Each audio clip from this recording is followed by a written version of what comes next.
So hello, I'm Tess Benser, they, them, theirs pronouns, Assistant Director in the Center for Women and Gender Equity. And today we're going to talk about doing it for the gram, creating accessible microlearning opportunities, and harnessing social media for learning in the, you see I've crossed out the word late because I've decided that we don't know for sure that this is the late pandemic era. So we're just going to call it the pandemic era. And now let's get started. So here are some goals that we're going to hopefully cover today, talking about creating accessible strategies. So making things that go on social media that are accessible both in like an accessibility stance. So things that are compatible with assistive devices like screen readers, utilizing captions, things of that nature, but also accessible in that they are bite-sized and understandable for our students. We also want to talk about sharing things that are intentional. So sharing and creating content that examines issues of social justice and advocates for social change. I'm coming to you from the Center for Women and Gender Equity, so that is the kind of stuff that I work on. I realize that not everyone is doing social change work in every space that they're in. But I think that keeping that in mind while you're creating content is always very important and also effective. So we're going to talk a little bit about evaluating asynchronous engagement, aka microlearning strategies amid the COVID-19 pandemic. So I'm going to show you some numbers on the differences in our engagement that the Center for Women and Gender Equity has seen with microlearning versus in-person or live programs. So cool. Let's orient ourselves in the present. So to begin with, COVID-19 is still happening. You may notice that we here today are on Zoom. We are not gathering in person because it has been decided that it is still the safest way for us to come together is to do so virtually.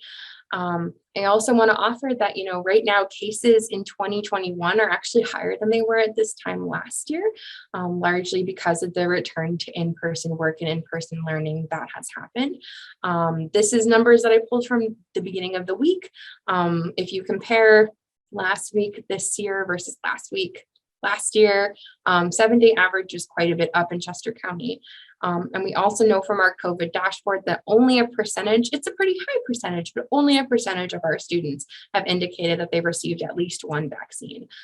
So realistically, COVID is still happening. COVID is still a huge part of our lives, and being responsive to COVID is the best way that we can continue to connect, engage, and learn with our students. I also want to offer that the pandemic has caused significant collective trauma for everyone. Like folks are having a harder time gathering in person for a number of reasons, and fear is part of that, but also trauma is part of that. We've kind of lost some of that skill to do the in-person gathering. And also, like I said to begin with, we're literally on Zoom right now. Like, I think I would be remiss if I did not point out that we're not having this conversation in person because it is safer for us not to. And so I think, orienting ourselves that this is our current reality and that as much as we would like things to go back to a pre-pandemic normal, it doesn't really make sense to just pretend like everything's fine if you just wear a mask. So I want to talk a little bit about this idea of COVID-19 and trauma as well. So you can see this pretty large block text quote, but it's from Mental Health America. It's a study that they published just last month, so it's pretty relatively recent. But it talks a lot about the risk of COVID-19 being population-wide and a traumatizing event for everyone, but that it also was coupled with a lot of other traumatic changes to people's social environments, and that also folks who hold marginalized identities were more likely to experience trauma and chronic stress during this time. So I think it's also really important as we orient ourselves in this current moment to understand that this is a time of collective trauma. I'm seeing a lot of notes in the chat right now that folks are struggling to have their pronouns working. So I'm just going to take a moment to pause. Do folks know how you can typically rename yourself? I think my Zoom updated and might not have allowed people, but I changed it on my back end, but I think I'm already in this meeting. If anyone wants to put their pronouns in the chat, that would be great. That would be fine. My apologies.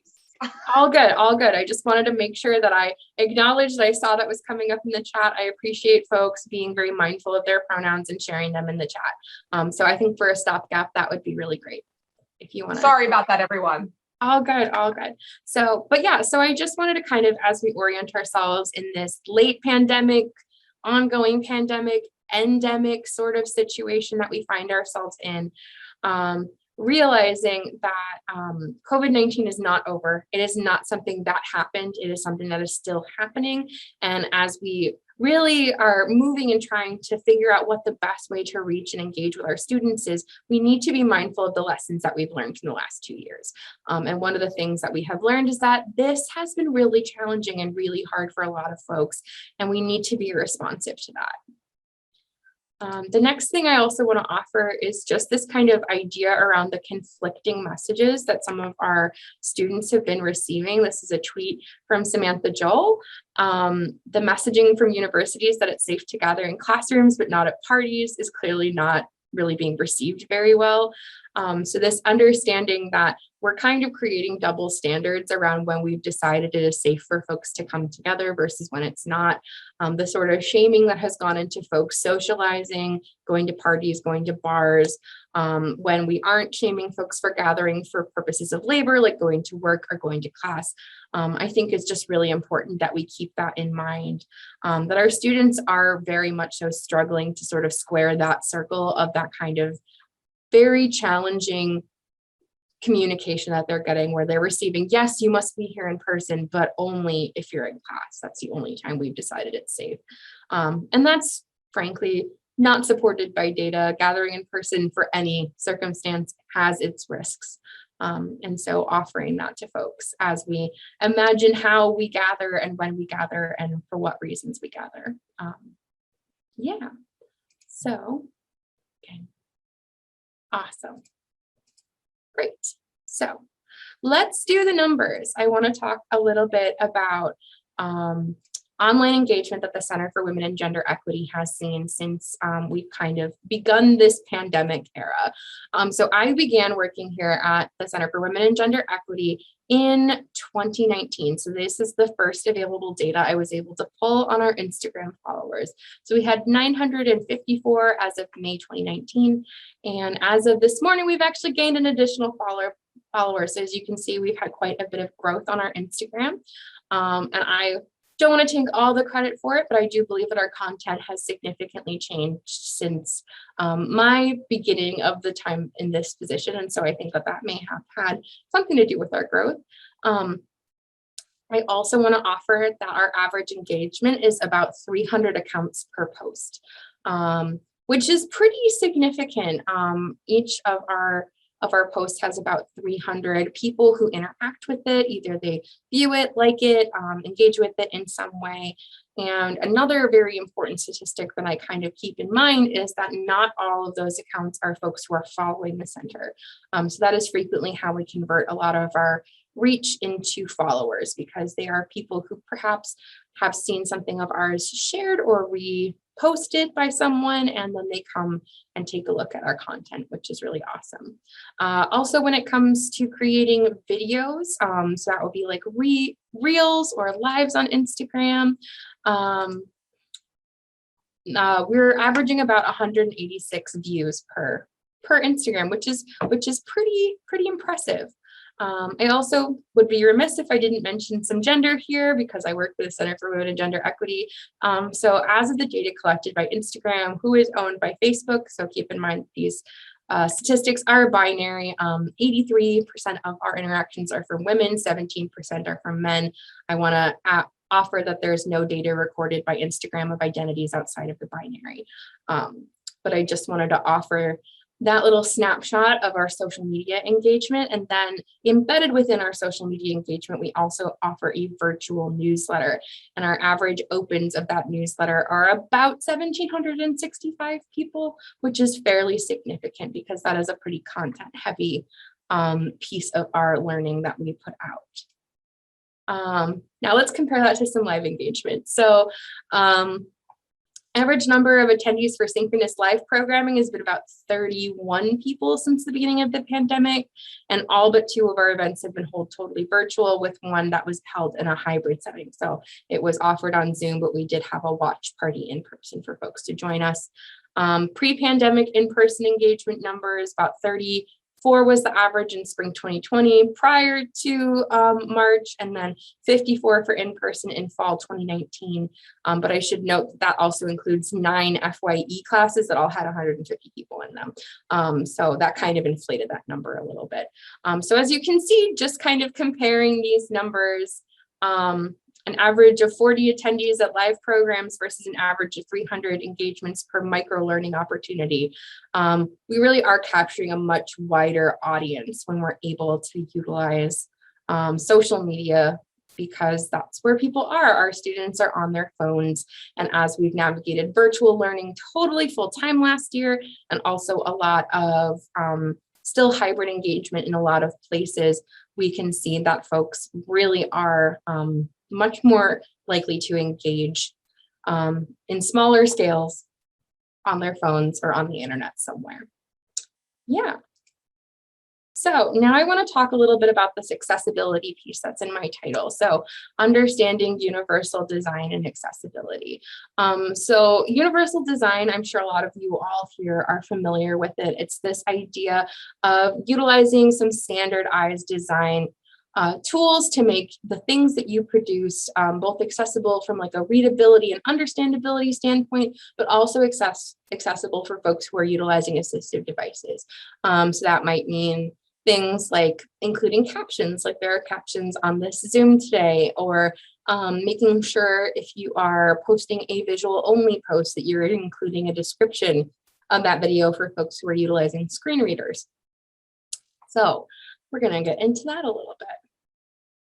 So, sorry, I did a little animation there. I got a little excited. So I want to offer a few basics of universal design that we utilize here at the center. And then I just included a graphic that we made last year for the Gender Justice Conference. So some basics about universal design, particularly when it comes to utilizing links, is that you should utilize relevant keywords. So when you think about embedding a link in something, when you might highlight and hyperlink something, rather than being like, find this thing here, you can be like, you can find this article and then perhaps the title of the article and then link it there. Or if you include the entire web address, it's probably best if you use something like bit.ly that'll shorten the web address, because if someone is utilizing a screen reader and you have a really long web address, it will read every single letter. And so it can be kind of distracting to see, like, wcupa.edu/XYZ 77. It can be distracting. It can take people away from what you want them to be learning. So thinking things like utilizing shorteners like bit.ly can be very helpful.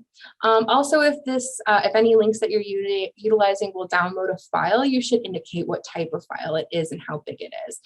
So let's say that like I was going to click on this word design here. If this was a hyperlink and it was going to take me to a PDF, I would want it to say like design PDF of universal design, like strategies, and then how big it would be.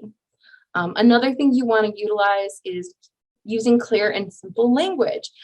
So you want to make sure that information is more digestible for a wider audience and that it's just generally readable. We have to understand that folks are accessing our content from all over the world. So that might mean things like understanding that English may not be their first language. So keeping things that are written very concise and clear without a lot of extra information that isn't necessarily relevant. You also want to make sure that for folks who, again, are utilizing assistive devices, that you are understandable. And if you're using really long-winded sentences, it's really easy to lose the thread. So keeping things short, clear, and simple is always a good option. Then there's a little bit about descriptions, captions, and more. So these are some rules that we utilize in the Center for Women and Gender Equity around creating graphic only posts. So graphic or visual only posts will have an accompanying image ID, alt text, and or description for accessibility. So part of the practice that we began doing in the spring of 2021 and then, the spring of 2020 and into fall 2020 was including alt text on all of our images when we posted them on social media. But we've also kind of begun to work into the practice of putting the image ID or description into the actual caption of our images, just because that means you don't have to go hunting for that alt text. It's just right there, very visible, usually at the bottom of the caption. So that is something we do. And then also all posts should have captions. So if you're utilizing a site like Instagram, which is where we do a lot of our social media, making sure that you write what's in that picture for folks, or if you're posting a story, writing just a small amount of text about what that story is about. Just because not every person has the ability to see or read what's in your image, but they would have the ability to read that text. And so making sure that everything, no matter how innocuous it seems, making sure that it has some kind of caption is really important. You can see over here, we have this image, which is one that we've reshared before.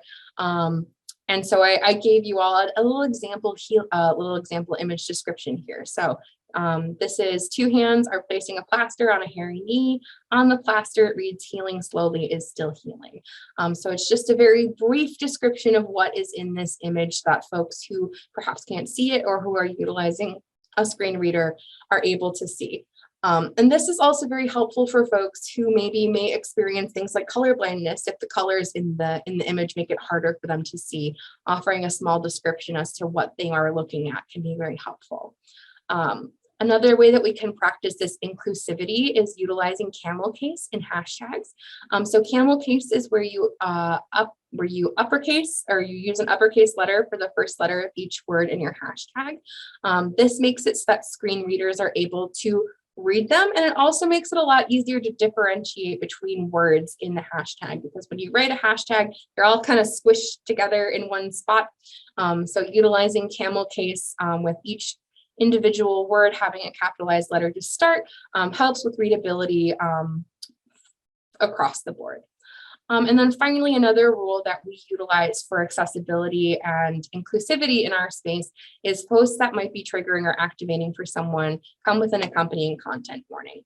So understanding, like I mentioned at the beginning, we're in a time where everyone has suffered from a lot of collective trauma, and folks bring a lot of experiences of harm into their daily lives because they've suffered a lot of harm. And so my assumption is always that I can't know anyone's individual experience. So I want to be attentive to the potential of their experiences of harm. And so I always want to offer, if something might be harmful for someone to engage in, that they have the opportunity to opt out. And so we do that by providing a content warning. So one thing that we frequently talk about in my space is we offer a lot of information and support and talking points around how we prevent sexual violence and harm. And so the ways we do that often means talking about things like sex education, or talking about things like the culture of violence that we exist in. And so offering a content warning at the beginning is just one way that we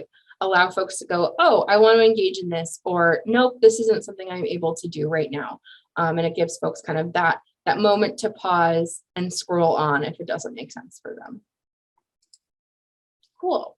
So I also want to offer that one of the strategies we've employed is utilizing things that are relevant. So you can see I have included the little TikTok thing here. We haven't done too many TikToks in the center, but I hear from my peer educator staff that will be changing very soon, as they have some really wonderful ideas for TikToks, and the few that we have made have been pretty popular.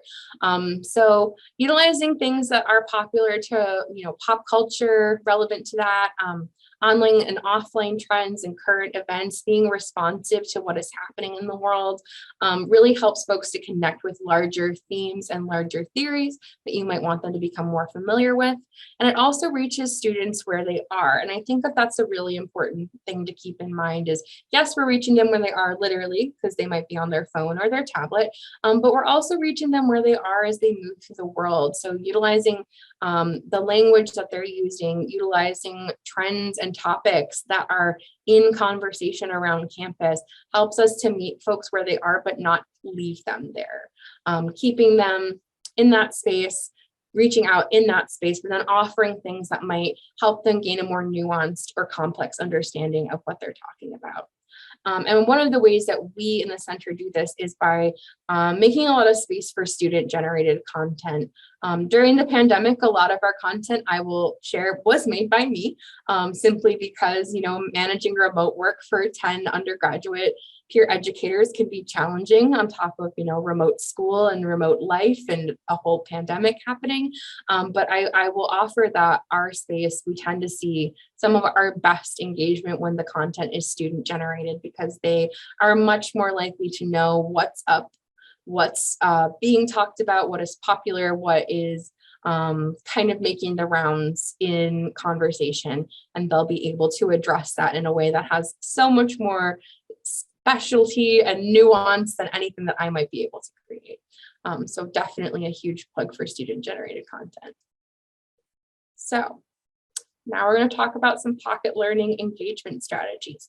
I will offer that most of these are really around ideas around social change work, because that's just the work that I do. But I think that some of the tips that I'm offering here are ultimately applicable across different spaces. So cool. So here are some things that we have done in the center that has been pretty successful, and I'll probably take a moment to stop sharing my lovely presentation and show you all some examples from our Instagram page.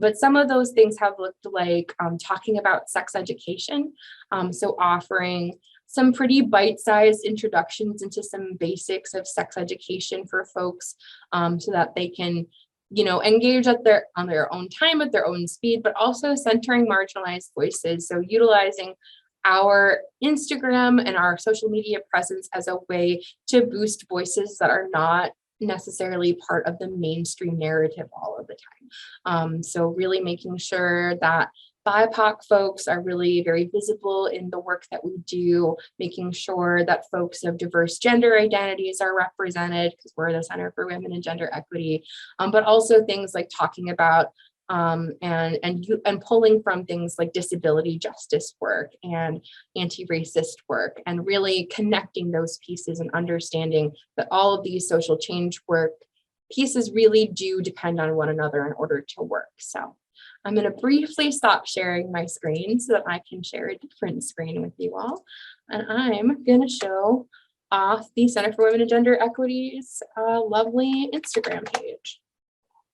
So taking one moment here, always such a fun time to play with the Zoom stuff. So let's share my screen yet again. All right, cool. Can everybody here see the Center for Women and Gender Equity Instagram page? Yes. Awesome, wonderful.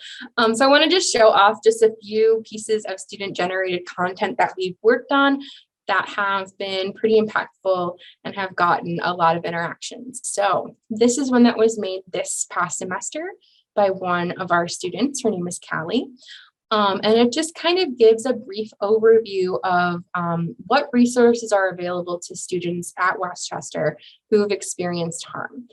So if we scroll through, we offer up some definitions. So this one in particular is talking about folks who've experienced perhaps interpersonal, sexual, or relationship violence. And so we have definitions like, what is a Title IX coordinator? What is a confidential and privileged resource? What is a campus security authority? And so this kind of offers some very digestible definitions, but we also see, offering what those definitions and what those resources look like at WCU. And so as you can see, we're keeping things pretty, not super text heavy. We try to keep it pretty small, a few bullet points per slide. Varying the colors. And then if you see over here on the side, image description and comments. So if you read through our comments, you can see all of the image descriptions written out in plain text, so that if by chance reading this, the color combinations or just the fact that it's an image in general isn't working for you, folks are able to engage in the content over here in the comments. But yeah, so this is an example that I think has worked really well. It offers up a lot of different options for folks to utilize what resources, but also offers a brief explainer into those resources. Let's show another one. So here is another piece of student-generated content that was created. We do this weekly series called Mask Monday, where we engage in topics of masculinity. And this particular Mask Monday was another student-generated work made by one of our peer educators, Dana, and she specifically talked a lot about how she noticed a trend of this thing called orthorexia, which is a type of eating disorder where folks are hyper focused on eating healthy. And so she did a whole explainer on that intersection of this particular eating disorder and masculine identities. And so you can see, again, small amount of information on the slide with an accompanying image, little small pieces of text that are relatively short, sweet, and to the point. And then also offering over here on the side all of the alt text as written out in comments in plain text, so that if you're like, this is great, but I don't like reading it on the slides, here are some ways to do that. But as I mentioned before, also keeping things relevant. One of the things I really enjoy about this post is that they specifically link this particular eating disorder to masculine identified folks who have come out about that publicly. And so these are folks who have like public recognition, they are celebrities, they are like a member of One Direction. And so this makes it a little bit more relevant to our students who perhaps are like, I don't really care about orthorexia, but I do care about Zayn Malik. And so if this is something that he's dealing with, maybe it's something it's worth knowing about. Cool. So one of the other things that we also utilize as a piece of our engagement strategies is what I call utilizing a hashtag repost. So that means that we repost content that was made by somebody else in order to, one, boost their wonderful work that they have done and offer it up to a wider audience, but also exposing our students to perhaps some content creators who they're not as familiar with. So for example, this is a sex education, true or false? Ejaculation doesn't equal orgasm, yes, no. So the answer is that is false. Ejaculation does not equal orgasm. But also this was made by a group called Yes to Consent. And so they are a Philadelphia-based very intersectional and justice-minded sex education program that has existed for a couple of years. They're really lovely. They do a lot of community organizing around their sex education work. And so offering up our platform to utilize this chance to take the awesome information they're putting out and putting it in front of our students is another way. And also, as you can see, like it's pretty well designed. There's like not that many words on here. It has kind of like a fun element of true or false. And then also, you can see the answer in the caption. Yeah. So I just want to show like just one or two other examples of a repost that we have done, and then I'll show another little example and we'll get back to the PowerPoint. So this is another repost that we did. I want to highlight this one because it comes from Forge. Forge Forward is a trans inclusive survivor support network that offers up how to do work for folks who've experienced harm who are specifically trans and non-binary identified folks. And so this particular post came out around the time that we saw that Texas law around restricting abortion access come out. And so this particular post talks specifically about reproductive justice and how it isn't just a women's issue. It's actually folks of all genders who are harmed and they don't have agency over their own bodies. And so we reposted this, first of all, to get the awesome work that Forge is doing in front of the eyes of our students, but also because it is small, digestible, and offers up a perspective that perhaps they haven't engaged with before. And as you can see, there's two pieces here. There's one slide and then a second one. And then if you read in our little caption here, you can see there's the alt text that offers this, that like reproductive health includes trans men, masculine of center folks, and non-binary people. And then it has the Forge logo. So yeah, those are some examples of some of the shares we've done. And then I just want to show one other very short example of the ways that we have engaged with utilizing various different types of content on our Instagram page. So as I'm scrolling here, you can see there's lots of different offerings. But last year, one of our very popular ways of engaging was through our Center for Women and Gender Equity book club that our student Allie put on. So she would do these very short, like 5 to 10 minute videos where she would recap and review various different books, specifically highlighting femme writers, writers of color, queer and trans writers. And these were some of like really awesome ways that we got a lot of engagement into our space. So you can see that this video in particular has 184 views. So we've seen a lot of engagement coming this way.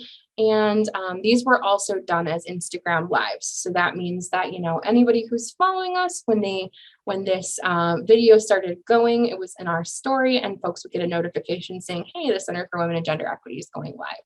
And so that just also offered folks the opportunity to know that it was time to tune in, but then we saved a static recording of it as well. All right, I'm going to unshare my screen for a brief moment, and then I see that there's a couple of things in the chat. Oh, thank you so much. I'm seeing a lot of love happening for our space, which I appreciate so very much. You all are so kind. All right, give me 1 second to reshare my screen. You'd really think after 2 years on Zoom and the fact that I'm literally giving a technology talk that this would be a little bit easier to do, but you know, technology is going to technology. All right, here we go. You all get to see the back end of my Canva again for a brief moment. Please present. Thank you. Maybe it's thinking about it. I'll just wait. It's cool. All right, great. Can everybody see this presentation again? Yes. Wonderful. All right, cool. So I talked a little bit about this repost thing that we do specifically in the center. So offering different perspectives on sexuality, gender identity from lots of different sources, including those that students may not have been exposed to previously, sharing content from community organizing groups and content creators like that Forge post I showed, and also seek out shareable content that highlights, uplifts, or affirms experiences of those with historically marginalized identities. So yeah, we really try to utilize our platform not only to promote some of the learning that we are producing, but also learning that other folks are producing that's influencing the learning that we're doing, because we're all learning together. Great. So here's just a couple of different examples of each of those things that I talked about. So if you want to check these out, they're all on our Instagram. So one, we have this little post that we did during Pride Month that was a little short history on activist Stormy Lavier.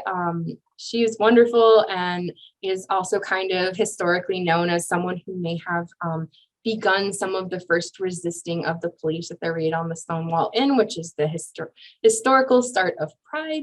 Also some sex education here, sharing out a post from Dr. Eric Sprinkle on sex education that only focuses on the risks of unprotected sex. It's like culinary school that only focuses on the risks of eating undercooked chicken.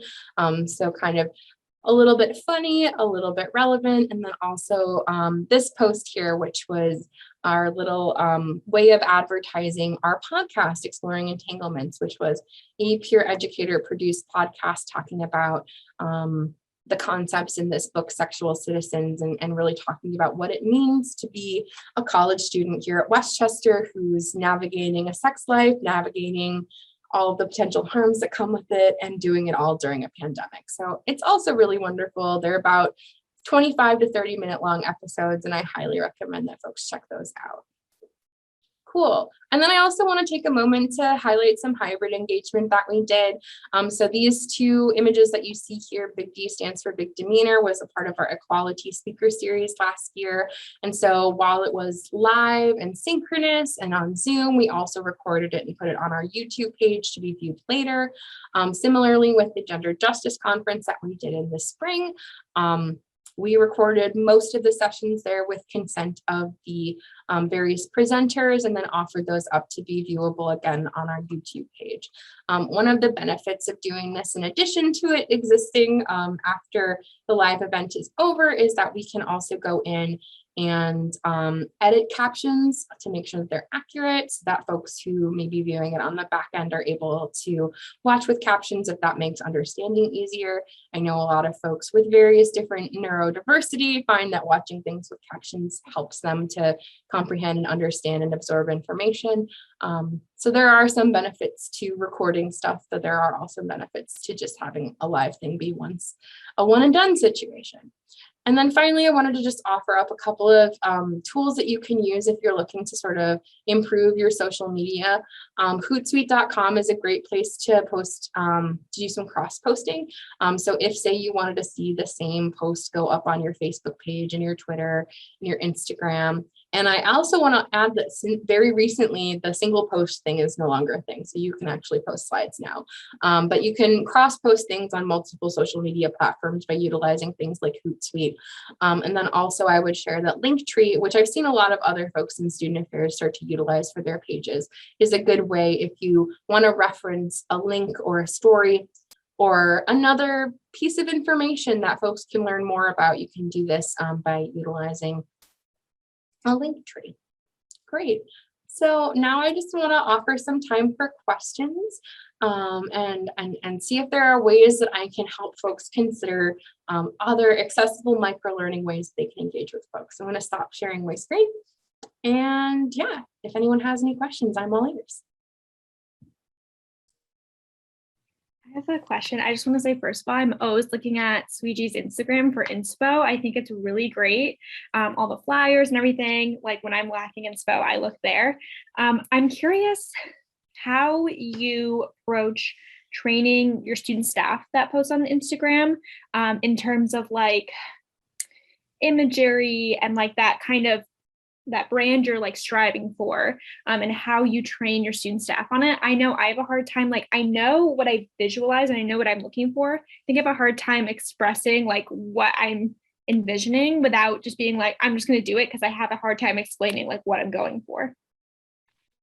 Yeah, that's a really great question. And I will offer that this has certainly there's been growing pains always, because this I will offer is the first time that I've ever been the person who's in charge of, I use that term very loosely, but the person who oversees the social media presence and also has to do that training. So a lot of what we talked about here today is stuff that I start off by sharing with our peer educators. And so talking about like what kinds of values we want to see in our posts, what sorts of design aesthetics we want to see, keeping things kind of clean and minimalist so that, we don't get distracted by lots of different bells and whistles.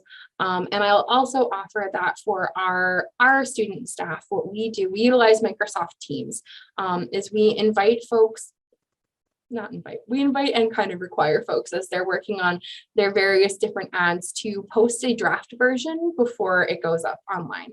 And so that offers the opportunity not only for myself and the other full-time staff to offer feedback on like, ooh, maybe you should consider including a slide about this, or the way that's phrased maybe isn't the easiest way to understand that, but it also offers the chance for the other students to see what that feedback process looks like and also offer their own feedback. Because sometimes they might go, hey, I'm looking at this, and when I look at it on my screen, I'm having a hard time reading those color combinations. And so maybe we can change up that color. And so I think, making it much more of a collaborative process is something that's worked pretty well for us. But also sometimes it's just as simple as like, hey, I don't really like that color. And like, let's talk through like why that color doesn't work for me. For example, I will share that some of our students really want to make a lot of stuff pink. I feel ways about pink as a very gendered color, and as the Center for Women and Gender Equity, I find that sometimes that can be a little alienating to a larger audience. While I think we should totally degender pink because pink is a great color, I also know that it's read a certain way, and so getting folks to sort of investigate, like if I make this post and it's pink, who is the implicit audience of this post? And so offering up those things, and also as a default, whenever in doubt, like I kind of offer a color palette for folks. So our space uses a lot of purples and teals, partly because those colors are the colors of Domestic Violence Awareness Month. And Sexual Assault Awareness Month. And so utilizing that color scheme also kind of helps to tie things together. But also you can totally use the Westchester colors. And so that's another reason we also like to use purple. We have a nice overlap there. Great. Awesome. Does that kind of answer your question a bit, Kelsey? Yeah, absolutely. And what I've found is like, obviously this is my first year overseeing, we have student staff, we're supposed to run our Instagram, but especially I anticipate with like students changing over each either semester, year, whatever ends up happening, like everyone has their different styles of what they would create and they would post. So I've realized a gap in, I will need to create some framework for what our content should look like. Yeah, and I will share that I've been very lucky that some of my other colleagues across the division have sort of shared their office's social media guide with me. And so I've worked with a few other folks to kind of compare the things on the various guides and go, oh, that's a great idea. Can we borrow that? And then I've heard similar things that folks have incorporated stuff they've seen on our guides. And so absolutely, if that's something that your space is interested in, I will be very happy to share our social media guide, which is kind of just like a full text version of what I just talked about here. I saw a question in the chat from Sam. Do your creators share a Canva account or does each creator have their own account? So the center actually has a Canva Pro account that we give all of our folks access to. We have sort of found it can be a little challenging because sometimes our folks do just utilize their own Canva account. But then if we have like small minor changes that need to be made, it's really challenging because then we have to be like, hey, so-and-so, can you log into your Canva and fix this tiny typo? So we really encourage them very, very highly to please utilize our Canva. One, because we pay for Canva Pro, so let's use all the bells and whistles that come with Canva Pro. And two, it just means that for very small fixes, we don't have to wait for someone to like be in the space or be in the office to make that change. It can be just a quick like, oops, there was an extra period, let's just delete it. So yeah, I highly recommend having folks have a centralized Canva account. Great. At a previous institution, we used to put all of any text that was on the image in as the caption. Sure. So thinking about that in terms of like the image description that you were talking about, could that be the image description and have additional text in the caption? Because we never used to write anything additional. They were very text. Don't recommend it, but yeah, absolutely. So I think that there's a couple of different approaches that you can take to writing an image description, but I think if your automatic practice is to include all of the text as part of the caption, then I think, your image description can be much shorter. It can just be like, oh, this is a picture of Rami or something like that. Like, I think the main thing with including the image description is just to make sure that you're capturing that information in the image in a text form so that it's accessible to everyone. So if you're already rewriting out that text as the caption, I think you're doing great. You're doing an awesome job. And then your image description can just be something very short and sweet, like this is a picture of Rami. He's holding up a balloon or something. Great. I think I saw one other thing maybe come up in the chat. Awesome. Yes, educator account for Canva is another option if budget is a limitation. Cool. I think we're coming close to the end of our time, but I want to make sure if there were any other questions that I try and answer them. Hi, Tess. I had two quick questions. Sure. One is there an app that you use to reshare posts from other accounts? And then my other question is, do you give your students agency to engage on the accounts besides just creating posts? Like, and how do you structure that into their job of like, hey, go find things to share on our stories, like all that? So so one, to answer your question about resharing, I personally use Regram, and just because it tends to be it's free and it's the most user-friendly in my opinion, because you just copy the link of the post you want to reshare, and then it takes you into the actual Instagram app, which I think is nice. And then it gives a little watermark saying that it's reshared. Another thing when it comes to reshares that I always encourage folks to do is both at the account in the caption and tag them so that everyone knows and sees that I did not create this. This was created by this other person and I am resharing it. When it comes to having students do that interaction, one of the things that we frequently utilize and we encourage our folks to do is if they see something that they think should be shared on our space, to DM it to our account. And that way we can kind of review it. And so while they definitely have agency to share stuff, we also ask that they take a moment for us to take a look at it. So it might be something really awesome, but there's like 75 expletives in it. And so it wouldn't be the most appropriate to share from our space. So we might find an alternative way to share that information. Maybe a clip of the video, maybe like, hey, check out this static post and check out the content on this person's page. So that's kind of the way that we sort of ask folks to do that. We also, when I first started, encountered this as a frequent thing where we would get other student groups, orgs, and offices messaging us on Instagram to sort of try to set up collaborations.